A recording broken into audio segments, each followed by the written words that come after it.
good morning ये भाई आमर काली हैदराबाद भेट हेल्ले विजयवाड़े सांगर मुझे आसी जाऊँगी ब्लॉक ओडिशा फाइनाल बस देखी दियो बसटा एसी हो नन एसी हो भाई हैदराबाद आसियार गोटे मूल लक्ष्य हूँ दंडार जाल बसई दंडार जाल बसैबे बड़ बापा जड़े एक नंबर पुरस्कृत मत्स्यजीवी भाव में परिचित आमर ये भाई जड़े आड़ सागर मिसी दंडारे जाल केत कर 10-15टा बसैब करांडी कतु मीन कतु बालिया माछ बड़ जिते माछ सब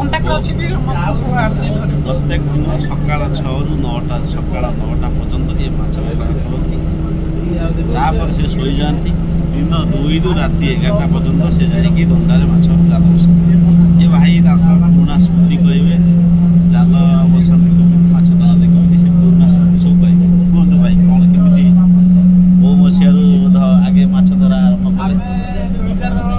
2010 माछ धरुଛୁ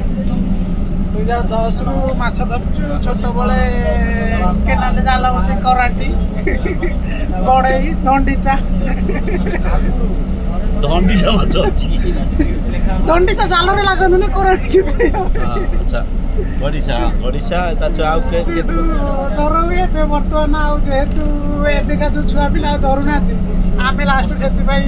ବିଦେଶରୁ ଆଉଛୁ ଆଉ ଜାଲ ବସେଇକି ମାଛ ଧରିବୁ ଆଉ ବିଦେଶରେ କେତେ ଦିନ ରହିବୁ ଗାଁରେ ଟିକେ ରହି ଜାଲ ଫାଲ ବସେଇଲେ ମାଛ ଧରିଲେ ଖାଇବୁ ଆଉ ଗାଁରେ ଆଉ ଆପଣଙ୍କର ସେ ଯୋଉ ଭାଇ ଅଛନ୍ତି ସୁଧୀର ଭାଇ ସେ କଣ ତାଙ୍କ ନାଁ ସେ ଆମ ଗୁରୁଜୀ ନା ସେ ହନୁମାନ କାହିଁ ଦିଆହେଇଛି ତାଙ୍କ ନାଁ ସେ ଟିକେ ଅଧିକା ଟାଇମ ତାଙ୍କର ମୁହଁକୁ ଦେଖିଲେ ହନୁମାନ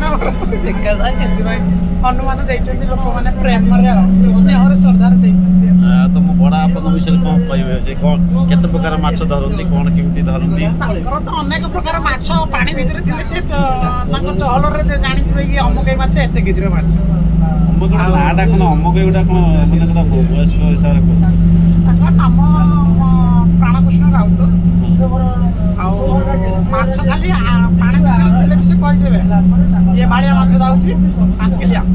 ମୁଁ ଶୁଣିଛି ସେ ବାତ୍ୟା ଯେତେ ଝଡ଼ି ବର୍ଷା ହେଲେ ମଧ୍ୟ ସେ ଡର ସିଏ ସେଥିରେ ଭୁଲ ବାତ୍ୟା ଝଡ଼ି ହଉ ବନ୍ୟା ହେଇଗଲେ କଣ ସାଇକ୍ଲୋନ ହେଇଗଲେ ବି ସେ ସମୁଦ୍ରରେ ବସି ମାଛ ଧରିବା କେବଳ ମୁଖ୍ୟ ଉଦ୍ଦେଶ୍ୟ ବାଇରେ ଯାଉଛି ଖାଲି ମାଛ ଧରିବା ସତ କଥା ହଉ ଭାଇ ଆଉ ଗୋଟା ଏପିସୋଡ୍ ଆସିବା ବହୁତ ଟାଇମ୍ ହେଇଗଲା